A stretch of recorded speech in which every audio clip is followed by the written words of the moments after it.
परपूर येथील मोफत भांडी योजनेत कोट्यावधींचा महाघोटाळा, कामगार अधिकारी अमोल जाधवांना जेलमध्ये डांबणार, आमदार बबनराव लोणीकर। परतूर येथे दुसऱ्यांदा मोठा गैरव्यवहार उघडकीस आला।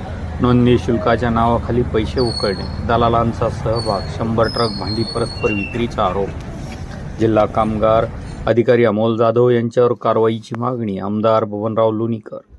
परतूर येथे मोफत भांडी योजनेच्या नावाखाली सुरू असलेल्या गैरव्यवहाराचा दुसऱ्यांदा मोठा पर्दाफाश आमदार बबनराव लोणीकर यांनी केला आहे।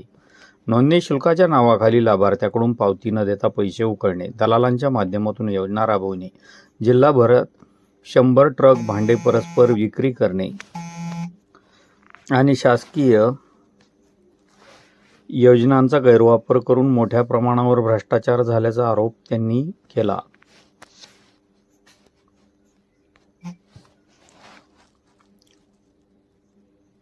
या प्रकरणात दलालावर गुन्हे दाखल झाले असले तरी जिल्हा सरकारी कामगार अधिकारी अमोल जाधव यांच्यावर अद्याप कोणतीही कठोर कारवाई न झाल्याने संपूर्ण सरकारी यंत्रणेवर संशय निर्माण झाला आहे, असे लोणीकर यांनी म्हटले आहे।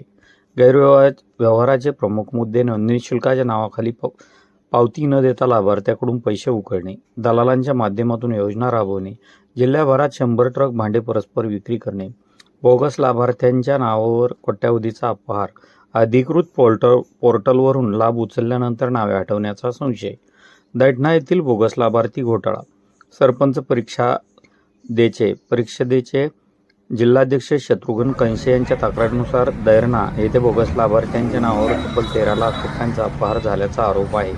जिल्ह्याभरात 340 बोगस लाभार्थ्यांच्या माध्यमातून मृत्यू सहायता, विवाह सहायता आणि शिष्यवृत्ती योजनांमध्ये सुमारे 8 कोटी 84 लाख रुपयांचा कथित गैरव्यवहार। या भ्रष्टाचारातून स्वतःच्या कारणासाठी कामगार विभागाच्या अधिकृत पोर्टलवरून लाभ उचलल्यानंतर संबंधित बोगस लाभार्थ्यांची नावे हटवण्यात येत असल्याचा संशय लोणीकर यांनी यावेळी व्यक्त केला। लोणीकर यांनी सांगितले की मुंबई येथील अधिवेशन 2025 दरम्यान कामगार मंत्री आकाश फुंडकर यांची प्रत्यक्ष भेट घेऊन जिल्हा सरकारी कामगार अधिकारी अमोल जाधव यांची तात्काळ बदली करण्यासंदर्भात विनंती केली होती। त्यानुसार पारदर्शी चौकशी व्हावी या उद्देशाने अमोल जाधव यांची रायगड येथे तात्काळ बदली करण्यात आली।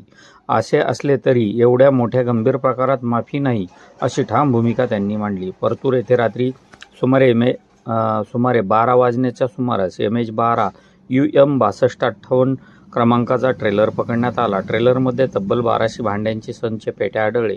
या कारवाई दरम्यान आमदार बबनराव लोणीकर स्वतः रात्री 1 वाजेपर्यंत उपस्थित होते। भाजप कार्यकर्ते जगदीश पबुद्धकर यांनी हा ट्रक पकडण्यासाठी विशेष परिश्रम घेतल्याचे लोणीकर यांनी सांगितले। एवढा मोठा साठा जमत होऊनही मुख्य अधिकाऱ्याविरुद्ध कारवाई न होणे ही अत्यंत गंभीर बाब असल्याचे त्यांनी यावेळी नमूद केले। अमोल जाधव यांना तुरुंगात डांबल्याशिवाय स्वस्थ बसणार नाही, त्यांना तात्काळ निलंबित करून फौजदारी गुन्हा दाखल करावा, आमदार बबनराव लोणीकर। मुंबई अधिवेशन 2025 दरम्यान कामगार मंत्र्याची भेट घेऊन केली होती मागणी। दैठणा बुद्रुक गावातील बोगस प्रकरणे, खालील व्यक्तींचा दैठणा बुद्रुक गावाशी कोणताही संबंध नसल्याचा दावा। रवींद्र तुकाराम जिने, मृत्यू दिनांक 30/12/2024, लक्ष्मण शेषराव सरदोले 24/1/2025, कालिंदा उद्धव धांडे 25/1/2025, आबेदाबी चांद सय्यद 16/1/2025, अब्दुल हक अब्दुल शिकूर शेख 5/1/2025 या सर्व कथित प्रकरणाची सखोल चौकशी करून संपूर्ण रॅकेट उघड करावे, दोषीवर कठोर फौजदारी कारवाई करावी आणि संबंधित सर्व योजना जबाबदार व्यक्तींना कायद्याप्रमाणे शिक्षा व्हावी, अशी मागणी आमदार बबनराव लोणीकर यांनी केली आहे। आमदार बबनराव लोणीकर लोकांच्या हक्काच्या योजनेमध्ये भ्रष्टाचार खपवून घेणार नाही। शासनाच्या योजनेचा लाभ खऱ्या पात्र लाभार्थ्यांपर्यंत पोहोचला पाहिजे। गरीब गरजू कामगारांच्या या संपूर्ण प्रकरणाची उच्चस्तरीय अशी चौकशी होऊन दोषीवर कठोरात कठोर कारवाई झालीच पाहिजे। आमदार बबनराव लोणीकर, हक्काच्या पैशावर डल्ला मारणाऱ्याला आम्ही